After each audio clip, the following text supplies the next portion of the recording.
Hey, this is Matt. Once again, welcome back to the videos of the paid request, this time from Marc. And for those interested in requesting any type of videos, topics, commentaries, reviews, re-reviews, what have you, feel free to send it either directly to my PayPal or join my Patreon. Both links are down below in the info box.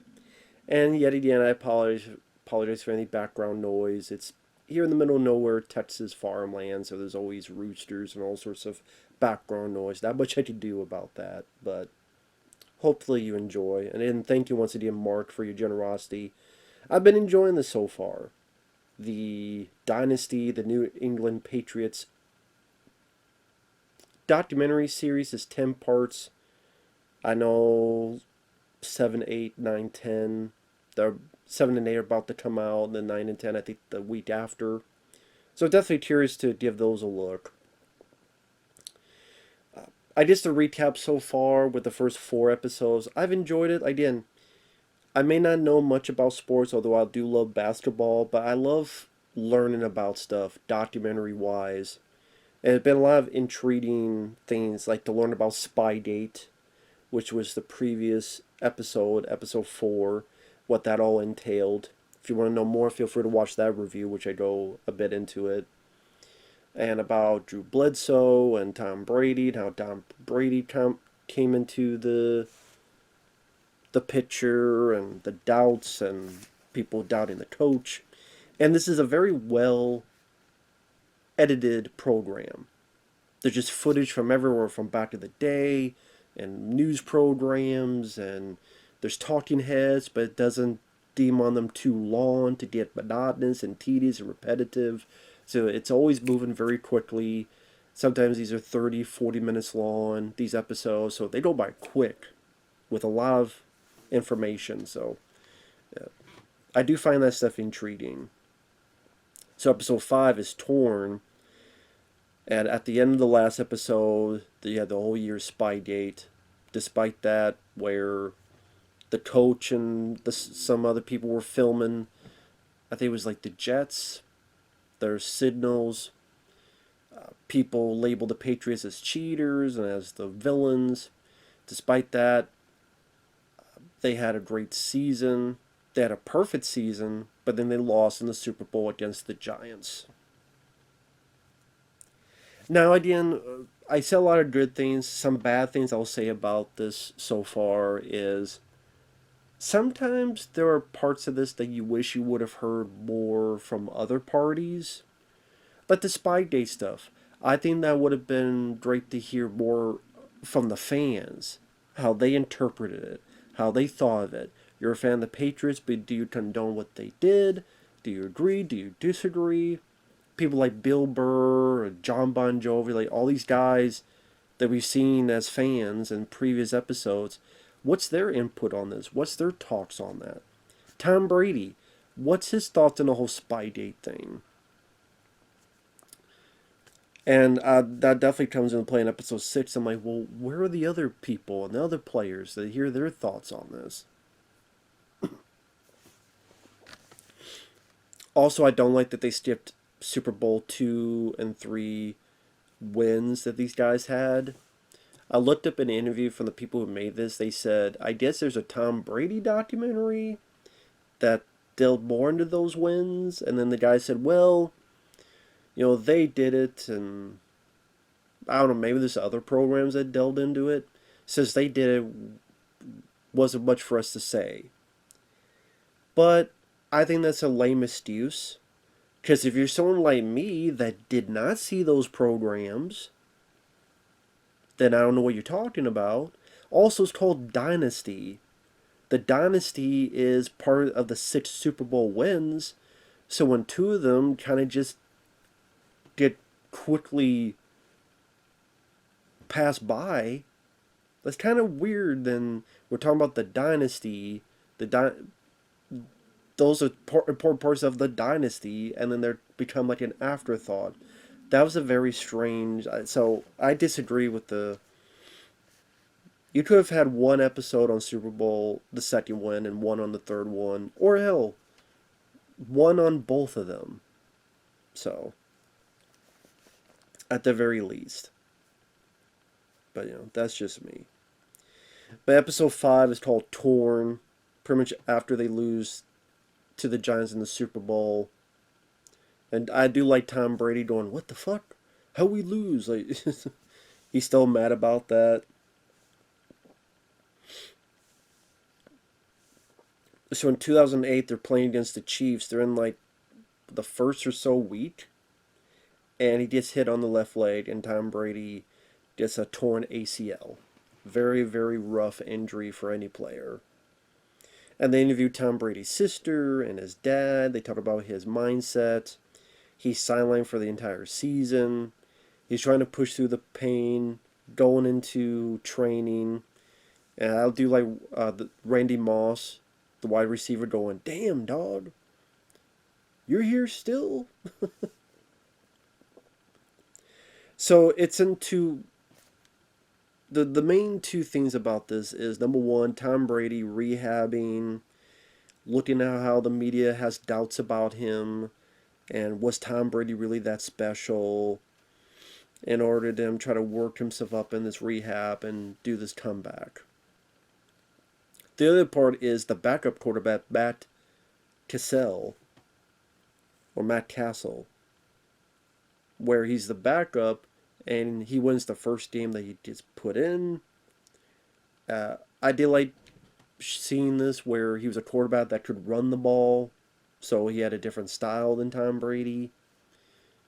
You know, his throws might not have been as smooth, but he could run the ball, and there's a lot of moments where he's running the ball, getting first downs or touchdowns and such. And I think the season is like 11-5, which is pretty good for this guy. I wish, I mean, they do delve a bit into it where the media is talking about how, well, is Tom Brady that special? I wish there was a bit more of a comparison from the other players.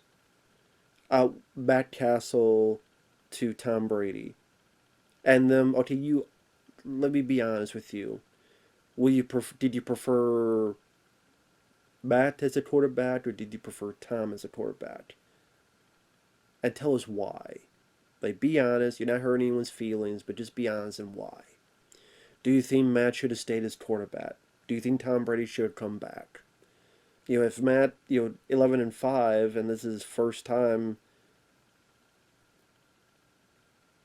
or also people in the media who are like praising this Matt guy, and like I wish there was a bit more of a comparison with the media side reflecting today. We know how they were thinking back then because they show a lot of footage of that, which I appreciate, but more of them today comparing the two. If you think Tom Brady's better, what is it about him that makes it better? Also with the coach. Maybe they didn't want to do that because they didn't want to hurt feelings, but you're not hurting feelings, you're just comparing the two. You just still say both are good. Hey, I like this and this soda. Or I like this and this food. I like this more because of blah, blah, blah. Or, I don't know. Sometimes there's moments I wish they would have delved deeper into certain things. Like Tom goes through the rehab. He has a comeback 2009. And he's these great throws. And Tom Brady's doing good. And then that, you could have had like Bill Burr. Or did these people, which I saw him in like the first, and then he's never popped up again. What, did they ask Bill Burr, say what you feel, and then we only took like 10 seconds of him? Bill Burr talking? Like, what the hell? You tell me you didn't ask Bill Burr, who's a fan, about Spygate and about all this other stuff? Like, come on now.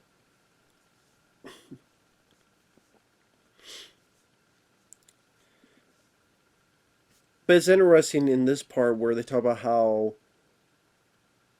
even though Tom Brady's doing a good job, the other players are not because they have lost the veterans from before. There's a lot of these younger players who seem to be not doing the job. And you get a little bit into it where I guess some of them were like, why should I listen while this coach cusses me out? That's an example of Tom Brady. They should have asked him about that. You play with these younger guys as opposed to the veterans. Talk more about that season. Talk more about of Tom Brady and other people describing that. Again, maybe they just like they don't want to hurt people's feelings, but don't worry about that. You're not. You're just being honest.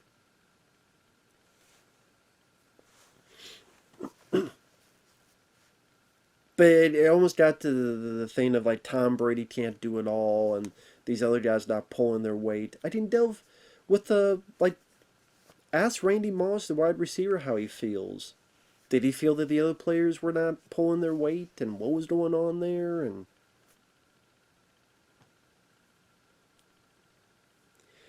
but they talked about that to set up for episode 6, where we need some new blood.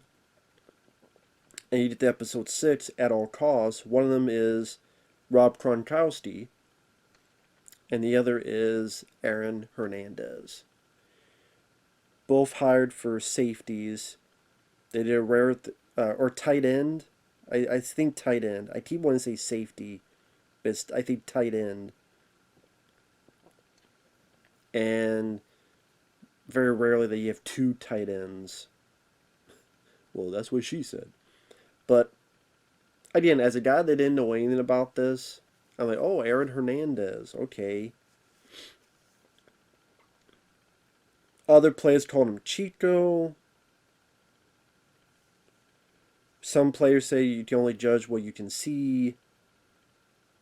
And I guess, in 2013,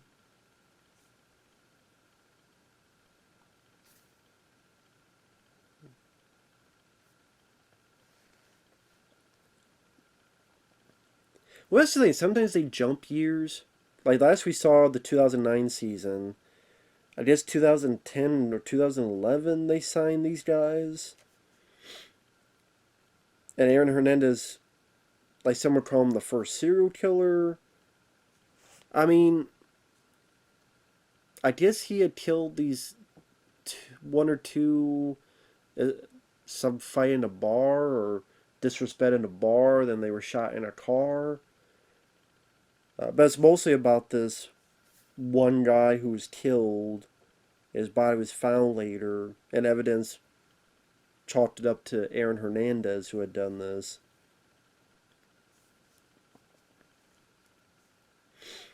They talked a little bit with Rob Gronkowski. I did like the bit where he got drafted, and then he's like celebrating, and he gets a call.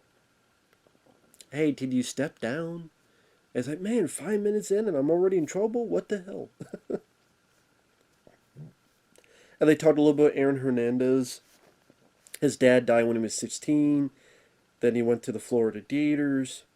He had punched a guy in a bar manager, over like $12. The 2010 draft, that he's got onto it. How they got close in the 2012 Super Bowl. They got extension. The owner of the Patriots, it seemed like he flipped flop. I don't know about this guy, because on the one hand he's like, oh, I really like this guy, and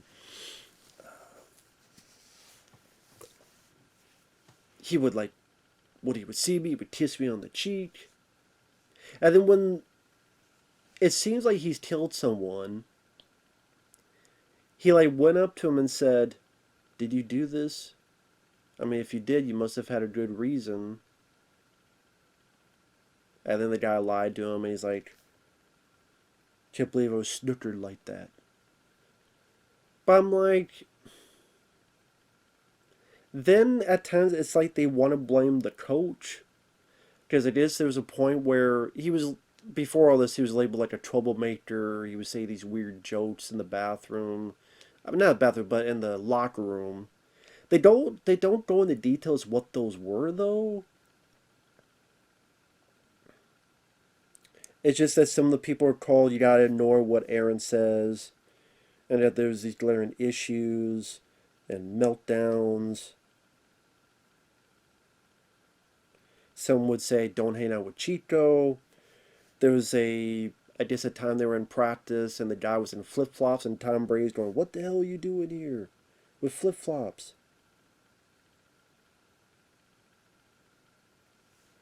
And the guy killed was Odin Lloyd. And I guess to this day, no one knows why he killed this guy at the end of the day. So again, it is well edited. As a guy that knew nothing about this, it was interesting to hear. But at the same time, in a weird way, this is the weakest episode, and here's why. I don't know if they're just trying to play it safe, but it felt like there was a lot left on the table in this one. How is it that you have this guy who ends up, killing someone, and you never interview Tom Brady about it? Someone mentions how Tom Brady got mad at this guy during practice at one point, but like you don't ask him about how you feel about this. How is Aaron Hernandez? You're a quarterback. You obviously don't be talking with these players a lot. Did you notice anything? Did you see anything? Okay, he says stuff in the locker room. What? You can repeat it. What is it? It felt like they didn't really delve into the psychology of this guy, Aaron Hernandez. Like, you would keep hearing, oh, he's a troublemaker. Don't hang out with Chico. He would hang out with the wrong crowd. But then they would never go into details as to what it was. Like, give much more specific examples. When he said jokes, like, did he talk about people's race? Did he talk about murdering people and laugh about it? Did he talk about, like, what was it that he specifically said? What was it specifically of his psychological that you noticed? Oh, there's one you notice, like, okay, what kind of meltdowns? Like, be specific about it. How do you not talk to Rob Gronkowski, who was hired at the same time, drafted as this guy, and was also a tight end? You think, okay, the other tight end would have some input into this? How do you feel about the guy who you drafted with turn out to be this guy? Were you also told not to hang out with him? Like, how do you not talk to Rob Gronkowski? How do you not talk to Tom Brady? They try to talk to the coach. He's like, no comment. Which doesn't really help matters, dude. It doesn't help your case when you just want to ignore it.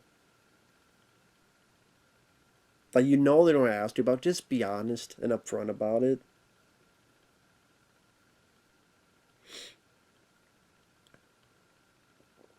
I forget the guy's name. He was another wide receiver who I guess knew him the most. He was probably the best interview in this episode. But it just felt like there's a lot more left off the table to delve deeper into who this guy was in terms of like what his psyche was. Why did people say don't hang out with Chico? Like, give much more specific details. And idea, it seems like there's a lot more important people to interview about this, and also as well as the fans. How did the fans feel about this? What's their perspective? Since you live in the community, or you were a big fan, and or maybe you like this guy, and then you find out, and it seems there's a lot more input from other various sources that could have been put into this. So, I think it was interesting on one hand because I knew nothing about this, but it felt like I got the Cliff Notes version of the story, if that makes sense. So I would say, other than Super Bowl, the second and third Super Bowl wins being skipped over, this is like the other glaring flaw. I think with this Aaron Hernandez, like it could have delved a bit deeper, a bit harder. That's what she said. I had to do it. It felt like a lot more could have been put into this. But again, that's just my views on it. But overall, it was still interesting to watch. But with that said, thanks for watching. Take care. And we will see you guys later. Bye bye.